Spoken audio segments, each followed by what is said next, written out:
Ayan po, tingnan natin. Ayan, kunting ano na lang, kunting kulo na lang. Maluto na yung shell. Pakulaan na lang natin siya ng konti. Ayan, may bula-bula siya. Kunin natin. Siguro mga 24 or 25 pieces po to lahat. Tikman natin. Sabaw talaga.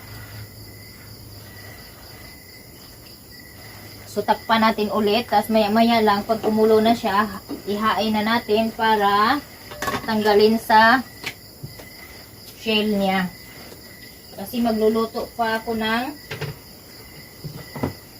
tilapia. A few moments later.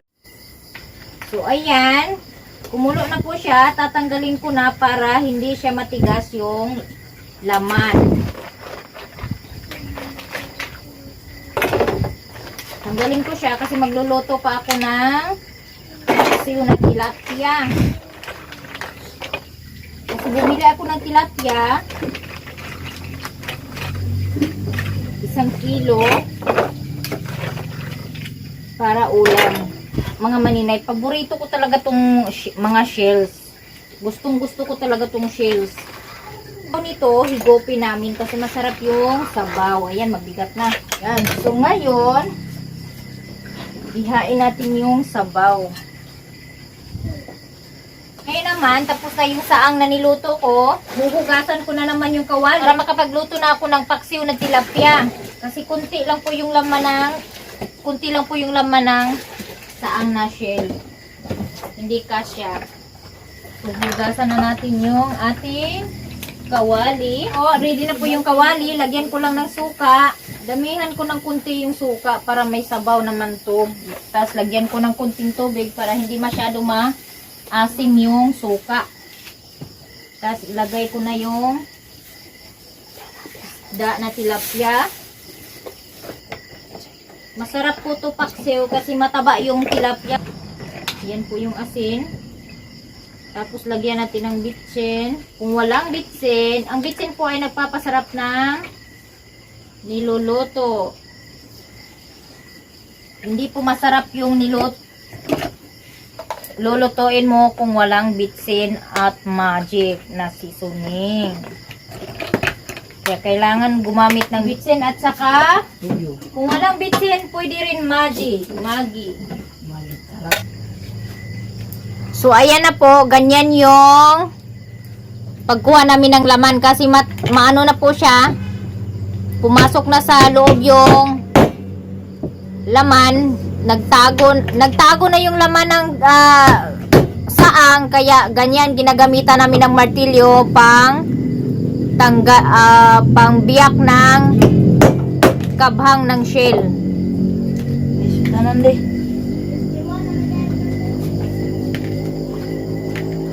Dahil sa tangka.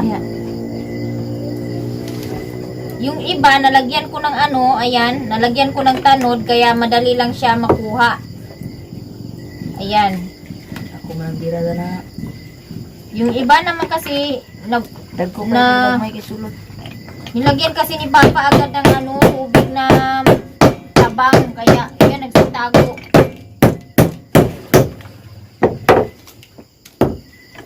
Ayan po. Asa na yung iba nito? Ayan. Yan, pilang tinayma. Naputol.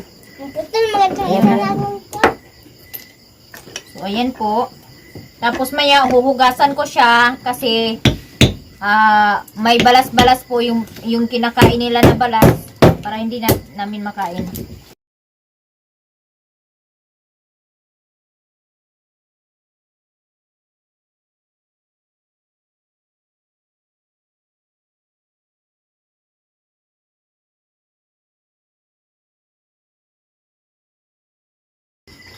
Kasi mahirap po siya, nagtago.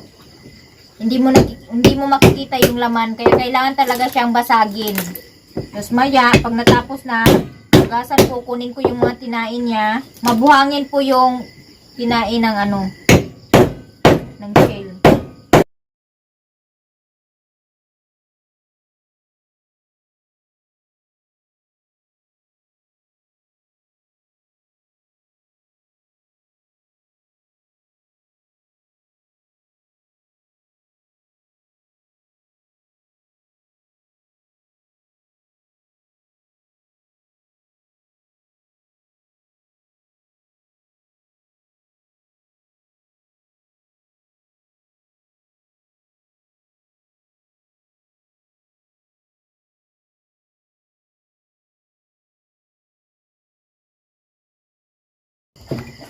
update po ng ating paksiw na tilapia.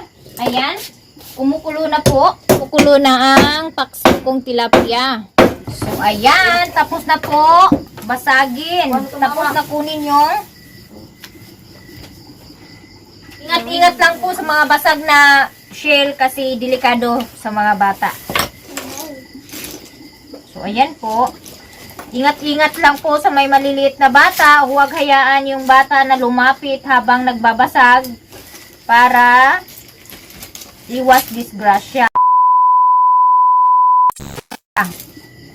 Ayan po, ito na po yung laman ng saang.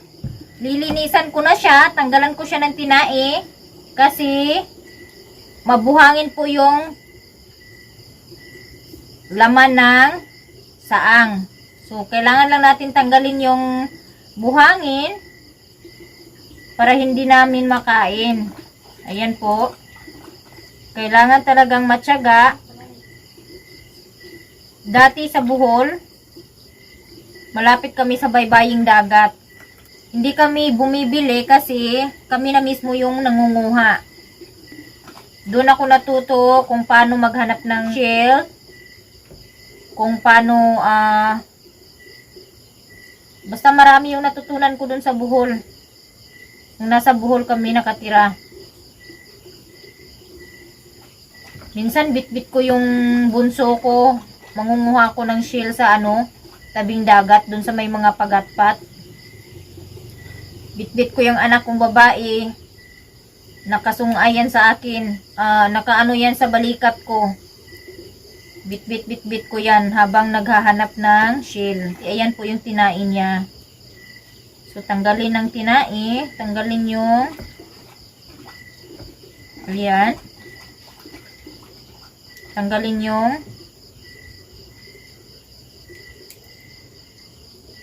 tanggalin po natin yung buhangin na kinain niya. Ayan. So, yung iba parang wala na siyang buhangin.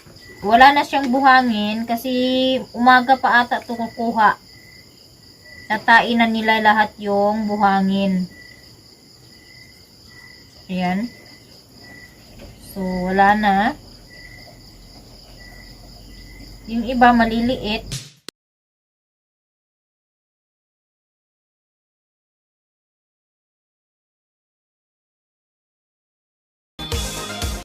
So, hugasan ulit kasi may mga balas-balas pa. Tapos, ngayon, magsisimula na ako mag-slice ng laman. Ayan, may mga balas-balas pa.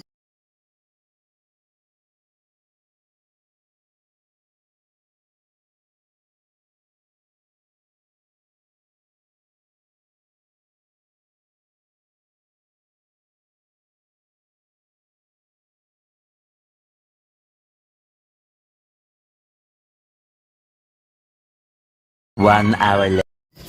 Ayan na po guys, naglalaway na po ako sa ulam namin ngayong gabi. Tapos na po akong mag-slice. So ngayon naman, yung pipino naman yung balatan ko. Ngayon naman, magbabalat na ako ng pipino. Lagyan natin ng pipino. Parang kilawin style po siya. Ayan, tapos na ko ng balatan yung pipino, kaya hiwain na natin. Kasi gutom na yung aking mga kasama. May suha po ako, i-ano natin siya, igulong-gulong natin siya para lumambot. Mag-ano talaga yung katas ng suha. Ayan. So, ayan na. Hatiin lang natin. Tapos, ilagay lang natin dito. Tapos, ko nang i-slice yung pipino. Oh, ayan na. Hinalo ko na dyan sa laman ng saang. Ito na. Naku, naglalaway na ako. Ang bango-bango na ng suha. Ayan na po. Tapos nang maghiwa. Kaya ako ay ito po, sili na may suka.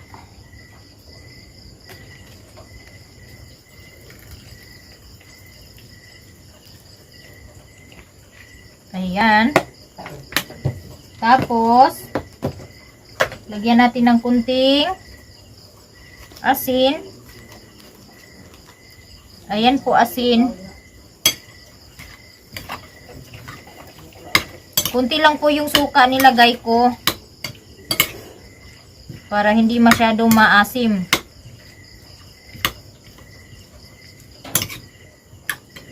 Tsaka lagyan natin ng bitsin. Ayan po yung bitsin. At pisain na natin yung ating suha. Ang suha po, purpose po ng suha is pawala ng langsa, tapos paamoy ng para mabango yung pagkain. Saan? Yeah.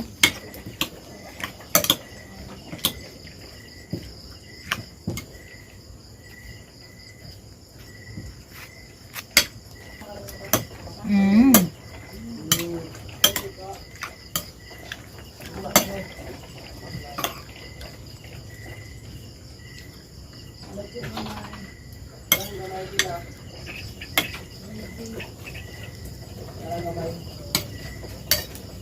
Natin ulit ng suka kasi kunti lang yung suka. Ayan. Ayan. Yung sabaw dito. Patay yung sabaw. Ayan. 2,000 years later. Tapos na yung aking kilawin na saang. May pipino. Nilagyan ko po siya ng pipino at saka suha. Yan naman yung sabaw kanina sa luto ko ng saang. So, ayan na. Ready na yung pagkain. Kuha tayo ng paksiw. Ito naman yung paksiw na niluto ko. Paksiw na tilapia.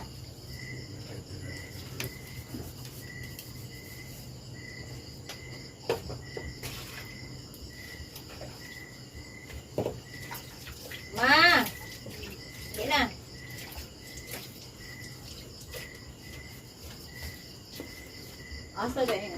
Ayan po yung ulam namin. Ang bango. Naglalaway na ako.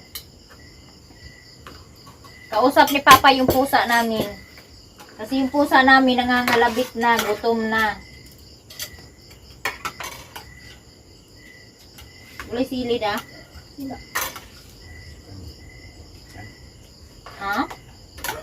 Jamloy man.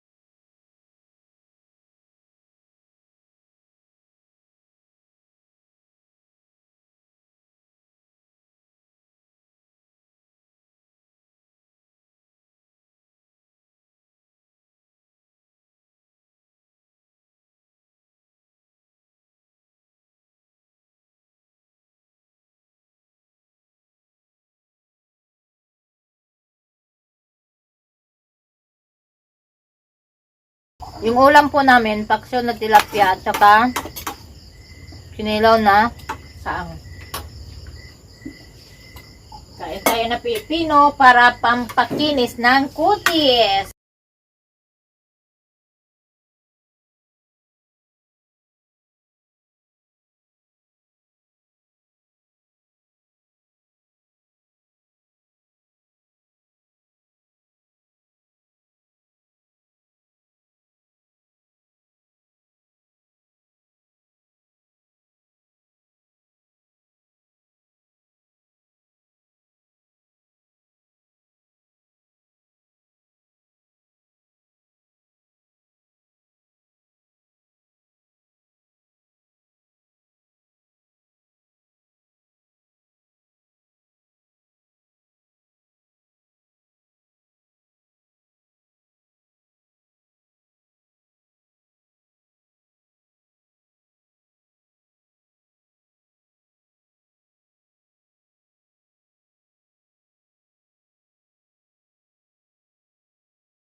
May natira, ito po, may natira, ititira po namin to sa bunso ko kasi yung bunso ko nakatulog. Antok na yung bunso ko kaya nakatulog na, hindi na nakahapunan pero busog pa yun kasi kumain naman yun ng budbud na balanghoy, kasaba at saka orange. So kaya ito, ganito kami pag may hindi nakakain, titirhan talaga namin ng ulam. Ayan. Nilagay ko po yung ulam na paksiw dito para ipasok sa refrigerator, sa refrigerator. Yung tinira namin na shell para kay Bless, ilagay din namin sa refrigerator. Alam na sa inyo, sa mga baguhan pa ng channel ko, please subscribe my channel, Inday Vlog, and don't forget to like, share, and comment. And thank you so much sa mga nanonood ng aking video at sa mga subscriber ko na walang sawang nanonood sa aking video. Thank you so much. God bless all.